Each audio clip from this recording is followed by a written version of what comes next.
പ്രിയപ്പെട്ടവരെ, സീനവിൻ്റെ മറ്റൊരു വീഡിയോയിലേക്ക് നിങ്ങളെ ക്ഷണിക്കുന്നു. ഇന്ന് നമ്മൾ ഇത്തിരി അറിവ് നൽകുന്ന ഒരു വീഡിയോ ആണ്. നമുക്ക് ജീവിതത്തിൽ പലപ്പോഴും സംഭവിക്കുന്ന ചില അബദ്ധങ്ങളുണ്ട്. അത്തരമൊരു അബദ്ധത്തിലേക്ക് നിങ്ങളുടെ ശ്രദ്ധയെ ഞാൻ ക്ഷണിക്കുകയാണ്. വീണ്ടും അതുപോലെയുള്ള അബദ്ധങ്ങൾ നമ്മൾ ആവർത്തിക്കാതിരിക്കാനുള്ള ഒരു മുൻകരുതൽ എന്ന നിലയിലാണ് ഇന്നത്തെ വീഡിയോ ചെയ്യുന്നത്. ഈ വീഡിയോ നിങ്ങൾക്ക് എവർക്കും ഇഷ്ടമാകുമെന്നാണ് ഞാൻ കരുതുന്നത്. ഏതായാലും നമുക്ക് നമ്മുടെ വീഡിയോയിലേക്ക് കിടക്കാം.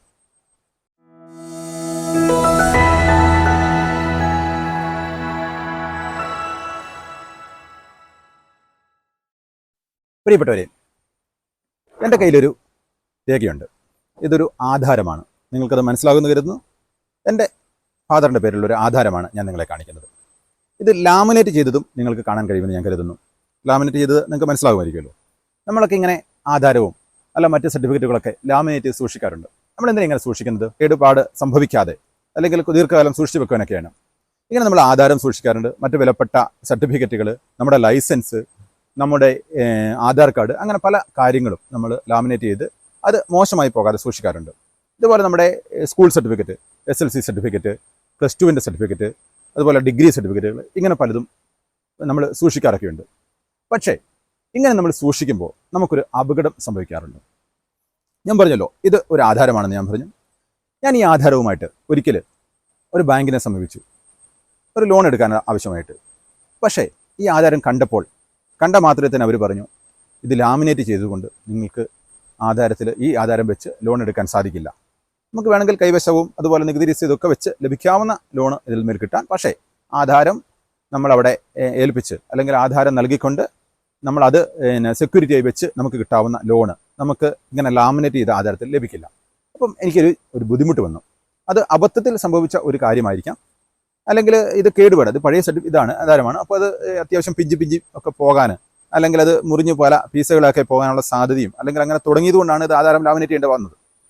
പിന്നീട് ഞാൻ ഒരിക്കൽ ഒരു സ്ഥലത്ത് ഒരു കമ്പ്യൂട്ടർ സെൻറ്ററിൽ ചെന്ന് കഴിഞ്ഞപ്പോൾ, അവിടെ ഒരു ഫോട്ടോസ്റ്റാറ്റും ഒക്കെ എടുക്കാൻ ചെന്ന് കഴിഞ്ഞപ്പോൾ അവിടെ ഒരു യുവതിയും അവരുടെ ഹസ്ബൻഡും കൂടെ ഉണ്ടായിരുന്നു. അപ്പോൾ കുറച്ച് കുട്ടികൾ കടന്നു വന്നു. അത് ഈ കഴിഞ്ഞ വർഷം SLC പരീക്ഷ കഴിഞ്ഞവരാണ്.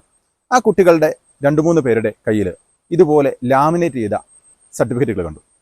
അപ്പം എൻ്റെ അടുത്ത് വന്ന, അല്ലെങ്കിൽ ഞാൻ ആദ്യം പറഞ്ഞ ആ യുവതി ഇവരോട് ചോദിച്ചു, മക്കളെ, നിങ്ങളിങ്ങനെ ലാമിനേറ്റ് ചെയ്തു കഴിഞ്ഞാൽ പിന്നീട് അത് ഭയങ്കര ബുദ്ധിമുട്ടുണ്ടാകുമെന്ന് പറഞ്ഞു. ഈ ആധാരം ലാമിനേറ്റ് ചെയ്ത് ഞാൻ പറഞ്ഞു, നമ്മൾ ഇതുപോലെ SLC സർട്ടിഫിക്കറ്റ്, ഇതൊരു SLC സർട്ടിഫിക്കറ്റാണ്.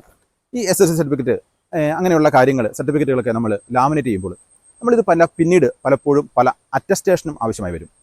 നമ്മൾ നോർക്കയുടെ അറ്റസ്റ്റേഷൻ ചെയ്യാറുണ്ട്, അല്ലെങ്കിൽ നോട്ടറിയുടെ അറ്റസ്റ്റേഷൻ നടത്താറുണ്ട്, എംബസിയുടെ അറ്റസ്റ്റേഷനുണ്ട്, അല്ലെങ്കിൽ നമ്മുടെ ഹ്യൂമൻ റിസോഴ്സ് ഡെവലപ്മെൻറ്റ് അല്ലെങ്കിൽ HRDയുടെ അറ്റസ്റ്റേഷൻ നടത്താറുണ്ട്. പിന്നീടാണത് ministry of external affairs MEA അതിൻ്റെ അറ്റസ്റ്റേഷന്, അതൊക്കെ എംബസിയൊക്കെ വിദേശത്തെ യാത്രയ്ക്കൊക്കെ പോകുമ്പോൾ അവസരത്തിൽ അങ്ങനെയുള്ള സാഹചര്യങ്ങളിൽ നമുക്ക് ഈ സർട്ടിഫിക്കറ്റുകളൊക്കെ അറ്റസ്റ്റ് ചെയ്യേണ്ട സാഹചര്യം വരാറുണ്ട്. അപ്പോൾ ഇത് ലാമിനേറ്റ് ചെയ്ത് കഴിഞ്ഞാൽ നമുക്കറിയാം, ഇത് സ്റ്റാമ്പ് പതിപ്പിച്ച് അതിൽ സീൽ വെച്ചാണ് അറ്റസ്റ്റേഷൻ നടത്തുന്നത്. അങ്ങനെ അറ്റസ്റ്റേഷൻ നടത്തുമ്പോൾ നമ്മൾ ഈ SLC ബുക്ക് നമ്മളിവിടെ ലാമിനേറ്റ് ചെയ്ത് കഴിഞ്ഞാൽ ഇവിടെ നമുക്ക് സ്റ്റാമ്പ് ഒട്ടിക്കാനോ അല്ലെങ്കിൽ ആ ഏജൻസിയുടെ സീല് പതിപ്പിക്കാനോ ഒരു സാഹചര്യം ഉണ്ടാവില്ല, അല്ലെങ്കിൽ അതിനുള്ള സൗകര്യം ഉണ്ടാവില്ല. അപ്പോൾ എന്ത് ചെയ്യേണ്ടി വരും? നമുക്ക് ഈ ലാമിനേഷൻ പൊളിക്കേണ്ടി വരും. അപ്പോൾ ഞാൻ മുന്നേ കണ്ട ആ യുവതി ആ കുട്ടികളോട് പറയുക, ഞാനിത് ലാമിനേറ്റ് ചെയ്യാൻ എനിക്ക് ആകെ 50 രൂപ ചിലവ് വന്നുള്ളൂ, പക്ഷേ ഇത് പൊളിക്കാൻ വേണ്ടി ഏതാണ്ട് 1500 രൂപയോളം ഒരു സർട്ടിഫിക്കറ്റിനായി എന്ന് പറഞ്ഞു. അപ്പോൾ അവർ പറഞ്ഞത് കണ്ണൂർ സ്റ്റേഡിയം കോർണർ, നമ്മുടെ ആ സ്റ്റേഡിയത്തിന് സമീപത്ത് അവിടെ എവിടെയോ ഒരു സ്ഥലത്ത് ഇങ്ങനെ ഒരു അറ്റസ്റ്റേഷൻ അല്ലെങ്കിൽ ലാമിനേറ്റ് ചെയ്ത സർട്ടിഫിക്കറ്റ്, അത് ലാമിനേഷൻ കളയാൻ സംവിധാനമുണ്ട്, പക്ഷേ അതിന് വേണ്ടി വരുന്ന ചിലവ് 1500 രൂപയോളമാണ്. അപ്പം ഞാൻ നിങ്ങളുടെ അറിവിലേക്കാണ് ഇത്തരമൊരു വീഡിയോ എന്ന് ചെയ്തത്. നമുക്ക് ഒരിക്കൽ ഈ ലാമിനേറ്റ് ചെയ്ത് കഴിഞ്ഞാൽ പിന്നീട് നമുക്ക് പല ആവശ്യങ്ങളും വരുമ്പോൾ ഇത് ഭയങ്കര ബുദ്ധിമുട്ടായി മാറും ഉണ്ടാകും, അല്ലെങ്കിൽ നമ്മൾ അതുകൊണ്ട് വളരെയേറെ ബുദ്ധിമുട്ട്. നമ്മുടെ ഈ സർട്ടിഫിക്കറ്റുകളൊക്കെ നിങ്ങൾ ഓർത്ത് നോക്കി, ഒരു SLC ബുക്ക് അല്ലെങ്കിൽ +2 സർട്ടിഫിക്കറ്റ്, ഡിഗ്രി സർട്ടിഫിക്കറ്റ്, ഇതൊക്കെ ലാമിനേറ്റ് ചെയ്ത് പിന്നീട് വിദേശത്തോ മറ്റോ പോകേണ്ട ഒരു സാഹചര്യം വരുമ്പോൾ ഇത് മുഴുവൻ പൊളിച്ചു നീക്കാൻ, അത് പൊളിക്കുക പ്രായോഗികമാണോ എന്ന് എനിക്ക് കൃത്യമായിട്ട് അറിയില്ല. കാരണം ഇത് ഉരുകി ചേരുന്ന പോലെയാണ് ഈ സർട്ടിഫിക്കറ്റ്. ഞാൻ തന്നെ ഈ ആധാരത്തിൻ്റെ ലാമിനേഷൻ കളയാൻ പറ്റുമെന്ന് മനസ്സിലാക്കാൻ വേണ്ടി മറ്റൊരു സാധനം ലാമിനേറ്റ് ചെയ്ത് അത് പൊളിച്ചു നോക്കി. പക്ഷേ അത് നമ്മളിങ്ങനെ പൊളിഞ്ഞ് അത് ഇളക്കം വരിക, നമുക്ക് സ്വന്തം ഒന്നും ചെയ്യാൻ പറ്റില്ല. എന്തായാലും അതിനുള്ള വേറൊരു ടെക്നോളജി അതിൽ ആവശ്യം വേണ്ടി വരുമായിരിക്കും. ഏതായാലും ഇങ്ങനെയുള്ള കാര്യം ഒരുപാട് ശ്രദ്ധിക്കണമെന്ന അർത്ഥത്തിലാണ് ഞാൻ ഇന്നത്തെ വീഡിയോ ചെയ്തത്. നിങ്ങളും നാളെ സർട്ടിഫിക്കറ്റുകളൊക്കെ അല്ലെങ്കിൽ കൊച്ചുമക്കളൊക്കെ സർട്ടിഫിക്കറ്റ് SLC ഒക്കെ കിട്ടിക്കഴിയുമ്പോൾ അതിൻ്റെ വളരെ മനോഹരമായ രീതിയിൽ നല്ല മാർക്കൊക്കെ ആയിട്ട് നമ്മൾ സൂക്ഷിച്ച് വെക്കാമെന്ന ലക്ഷ്യത്തോടെയായിരിക്കും ചെയ്യുന്നത്. പക്ഷേ പിന്നീട് അത് നമുക്ക് ഒത്തിരി ബുദ്ധിമുട്ടായി തീരും. ഇനി അത്തരമൊരു ബുദ്ധിമുട്ട് ഉണ്ടാകരുത് എന്ന ലക്ഷ്യത്തോടെയാണ് വീഡിയോ ചെയ്യുന്നത്. അതുകൊണ്ട് ദയവ് ചെയ്ത് ആധാരവും അതുപോലെയുള്ള മറ്റ് വിലപ്പെട്ട രേഖകളൊന്നും നമ്മൾ ലാമിനേറ്റ് ചെയ്ത് വെക്കരുത്. കാരണം ഈ പ്രത്യേകിച്ച് സ്കൂൾ സർട്ടിഫിക്കറ്റുകളൊക്കെ, കാരണം നമുക്കത് പിന്നീട് അറ്റസ്റ്റേഷനൊക്കെ വരുമ്പോൾ സ്റ്റാമ്പ് പതിപ്പിക്കാനൊക്കെ വരുമ്പോൾ അത് വളരെ ബുദ്ധിമുട്ടായി മാറും.